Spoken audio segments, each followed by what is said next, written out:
Boa tarde, estou aqui na Rede Sina, em Santa Maria da Boca do Monte. Eu sou Neuza Tomasi, atriz, fundadora e diretora da Companhia des Contraires, a Companhia dos Contrários, da cidade de Chanteloup-les-Vignes, na França. Estou aqui hoje visitando minha cidade, visitando minha mãe, revendo amigos e conversando com nossa querida inquieta. A Companhia dos Contrários é uma associação cultural e educativa itinerante que trabalha principalmente com o desenvolvimento da educação popular e o acesso à cultura para todos nas zonas urbanas sensíveis da França, no que chamamos os territórios perdidos da República. E ela existe desde 1991, momento onde eu fundei a companhia, e ela é conhecida já a nível nacional, e nós trabalhamos nessa cidade de Chanteloup-les-Vignes, a nossa casa-mãe, onde nós temos um circo social, reconhecido pelo Cirque du Soleil, onde nós desenvolvemos um trabalho com a comunidade dessa cidade, mas com as comunidades de todo o departamento, da região, e várias vezes por ano com projetos de intercâmbio internacional. Então, a Companhia dos Contrários é todo esse mundo.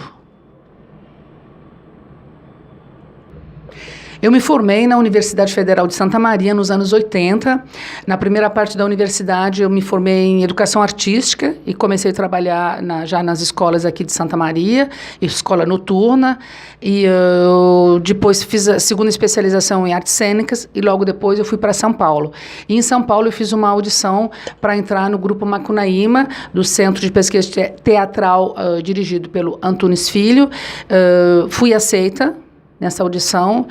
Comecei a trabalhar em Chica da Silva, A Hora e a Vez de Augusto Matraga, e logo depois fui trabalhar diretamente com Antunes Filho para o projeto Macunaíma. E alguns meses depois, uns 6 meses mais ou menos, o Macunaíma e A Hora e a Vez de Augusto Matraga, as duas direção do Antunes Filho, foram fazer uma turnê na Europa. Então eu fui para a Europa, viajando, trabalhando com eles, e no momento onde o avião voltou para o Brasil, ele voltou do aeroporto Charles de Gaulle, na França, e eu não peguei o avião. Eu fiquei porque era um momento extremamente difícil no Brasil, tinha uma inflação assim terrível, acho que era 100% ao dia, e uma coisa muito de louco, assim, e eu disse assim, bom, agora eu vou tentar ficar na Europa para ir trabalhar com os diretores de teatro que eu tinha estudado na universidade, que era um dos meus sonhos, era poder ver justamente esses outros centros de pesquisa, continuar minha formação. Aí fiquei lá, eu e minha malinha cheia de livros. Foi o início de uma grande aventura e foi o nascimento de uma outra mulher. Então, quando nascemos, né, temos 9 meses de gestação. Então, quando eu fiquei no aeroporto Charles de Gaulle, ali eu tive mais ou menos uns 9 meses para reconstruir uma nova estrutura de viver num país estrangeiro. Viver na Europa não é viver no Brasil, né, gente? É um outro delírio, é um outro mundo, uma outra cultura e uma outra educação. Então, eu tive esse tempo de adaptação, mais ou menos, adaptação cruel, pode-se dizer assim, né? Nesses 9 meses de gestação, tendo que mudar minha personalidade, porque eu não tinha papéis, então eu tinha que ser uma pessoa meio escondida da polícia, me organizando, sem poder ter direito para trabalhar, sem ter grana para ir para a universidade ou para a escola, ou aprender a língua. Eu tinha que aprender a língua, assim, no dia a dia, tudo muito apressado, tudo muito na urgência, né?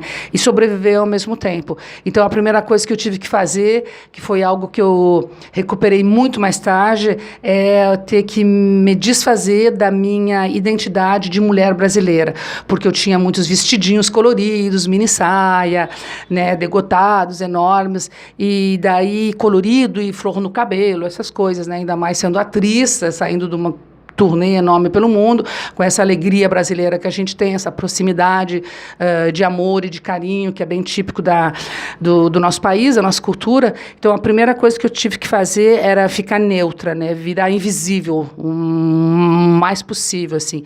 Aí eu fui trocando as minhas cores pelo preto, comecei a me vestir muito de preto, passar, assim, rente nos muros para ninguém me ver, me transformar em invisível. Então, o meu momento de gestação na França foi que eu tive que virar uma mulher invisível, antes de tudo, né? Me apagar, desaparecer do mundo para mais tarde começar a ter papéis, me regularizar e voltar ao caminho do que eu queria ser, reencontrar a minha paixão.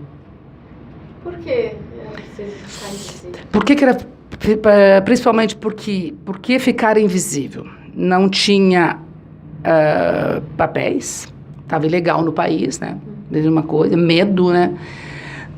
Uma segunda é porque já a mulher brasileira, como nós somos, a nossa energia que a gente tem, a maneira que a gente se veste e como a gente se posiciona com a relação com o outro, é muito afetivo, né? E a Europa é alguma coisa bem mais fria. Então, o que acontecia é que quando as pessoas iam falar comigo, principalmente o homem, o masculino, né? Que eu dizia que era brasileira e que eu já estava vestida desse jeito, com meus vestidinhos apertadinhos, etc., já tinha uma conotação. Mulher brasileira é uma mulher fácil, mulher brasileira é uma mulher vulgar, mulher brasileira é samba, carnaval e fio dental, entende? Então, os homens já ficavam assim, a relação trocava imediatamente.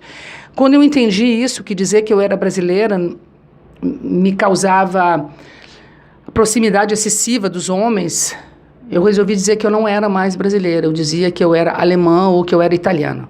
Porque aí, pá, cortava logo, né?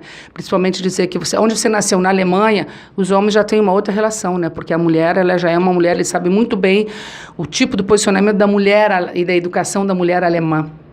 Então, eu tirei as roupas sexys, show e strass, e fui me vestir de preto, neutra totalmente, fechei a cara, fiquei muito tempo sem rir de verdade, entendeu? Fiquei uma mulher bem mais dura, muito mais dura mesmo. E fui enfrentando pouco a pouco, para muitos anos depois, já depois dos 40 anos, começar novamente, tirar as minhas cores de volta e me afirmar como mulher, mas aí eu já era definitivamente e totalmente uma outra mulher. A Companhia dos Contrários, ela é formada por uma equipe de artistas. São vários artistas que vêm de diferentes países, inclusive do Brasil, e é com eles que eu construo a nossa pedagogia de trabalho. Então, ela está instalada na cidade de Chanteloup-Levinha, num imenso circo agora feito de madeira, porque antigamente nós tínhamos um circo de lona. Com o tempo, nós fizemos um projeto junto com a municipalidade, um projeto que foi aceito pelo Estado francês e que nós construímos, então, um imenso circo feito de madeira. E é lá que tem a Escola de Circo Social e é lá que tem os vários projetos com as comunidades, né? Então, tem uma particularidade da Companhia dos Contrários, que é o teatro de engajamento social, é tudo que se faz na rua, nos ateliês de proximidade, perto dos pés das torres, como a gente chama, e lá os artistas vêm e desenvolvem trabalhos com a comunidade que está presente ali, comunidades que não vão de um bairro ao outro, né, que tem mais a tendência a ficar embaixo das casas, que tem medo de cruzar as fronteiras imaginárias que separam um quartier. Um quartier é um pedaço de um lugar, a vila é toda cortada em pedaços, entende? Então, está faltando a palavra em português nesse momento, désolé, mesdames et messieurs, então esse é o nosso trabalho para fazer as pessoas se reunirem, fazer que a cidade seja um todo comum e que através da arte a gente consiga dar uma identidade nova para essas pessoas, né? E um outro importante trabalho é o método que eu criei mais ou menos em 1900, por aí, que é a direção de urgência. Então, a direção de urgência é fazer uma população inteira, uma quantidade entre 20 a 100 pessoas, talvez até 200, em uma semana, no mínimo 20 dias, no máximo, fazer uma criação comum, entendeu? Então, onde todo mundo tem a possibilidade de ser um ator, o padeiro, o lixeiro, o grande ator, o prefeito da cidade, as crianças de rua. Todo mundo pode vir, todas as pessoas, no contato que a gente faz na rua, a gente vai trazendo e criando um projeto, para fazer depois desse projeto todo as representações públicas de uma criação completa. E aí tem construção do cenário, tem a confecção dos figurinos, tem os espetáculos de dança nas ruas, os ensaios, a gente faz um pouco na rua, um pouco dentro, canções, música, teatro. E, por exemplo, a gente trabalha com os temas assim que são importantes para essa comunidade. Então, se tem um problema sobre casamento forçado, então nós vamos pegar uma obra do Molière para trabalhar sobre o casamento forçado, né? Que o Avarento é um que trata desse tema. Isso já permite também fazer a população descobrir quem é Molière, ler os livros, fazer um trabalho mais literário também, né? Cultural desse lado aí. E eu adapto essas peças de teatro muitas vezes sozinhas, outras vezes com alguém da minha equipe, mas como eu sou uma mulher de terreno mesmo, porque eu estou sempre na comunidade, em total assim, imersão na comunidade, eu tenho essa sensibilidade de saber como eu vou transformar uma obra literária já escrita em uma peça de teatro que pode interessar as pessoas que vão vir fazer essa obra, né? Então, esse trabalho é um trabalho extremamente transformador do ser humano, do que está fazendo, né? E do que os outros que vão olhar essa pessoa.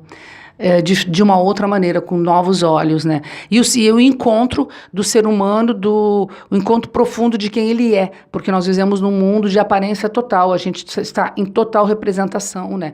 É uma sociedade que não deixa o ser humano se aproximar dele mesmo e descobrir quem ele é e ter consciência das coisas. Então, nós somos invadidos pela televisão, pelo noticiário, pela internet, redes sociais, e as pessoas não têm tempo para se centrar e ter a sua própria opinião. E aí nós somos totalmente fragilizados e manipulados, né? Então é uma sociedade que perde a educação, que perde o desejo, que não sabe onde vai ou que vai para qualquer lugar, porque, bom, tudo é possível, e vai perdendo a cidadania, o respeito do outro não existe mais, entende? Perde limite, perde tudo. Aí acontece o que acontece, que no momento as pessoas se acham que têm liberdade para tudo, né?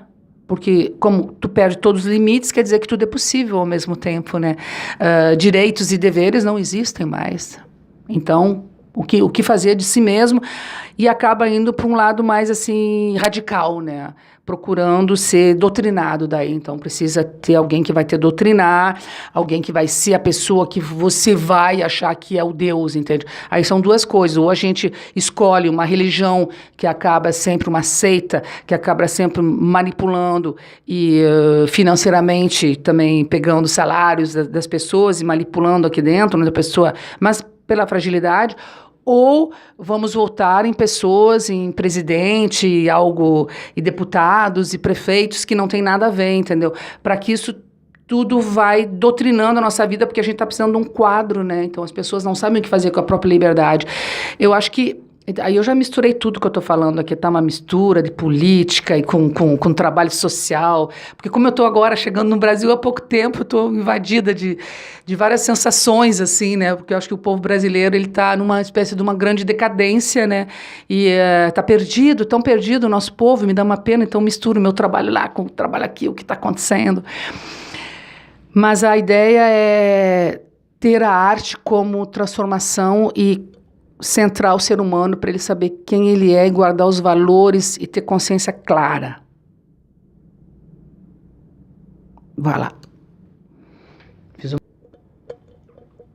Então, a Companhia dos Contrários, nós recebemos também artistas que vêm do mundo inteiro. Então, se tem artistas brasileiros interessados em nos visitar, trabalhar com a gente lá no nosso local, vocês podem nos encontrar no nosso Facebook, Compagnie des Contraires, ou me ligando com Neuza Tomasi com Thomasi, e nos encontrarmos no nosso trabalho, passar na França, vir lá descobrir o que a gente está fazendo, que é com grande carinho que vocês vão ser recebidos. Quem quiser seguir nosso bate-papo, vocês podem entrar na redecina.com.br. E aqui estou mostrando para vocês o site da Compagnie des Contraires da França, Compagnie des Contraires, e o nosso Facebook também é Compagnie des Contraires, onde vocês podem seguir todo o trabalho da companhia. Sejam bem-vindos, Feliz Natal e um lindo e maravilhoso Ano Novo!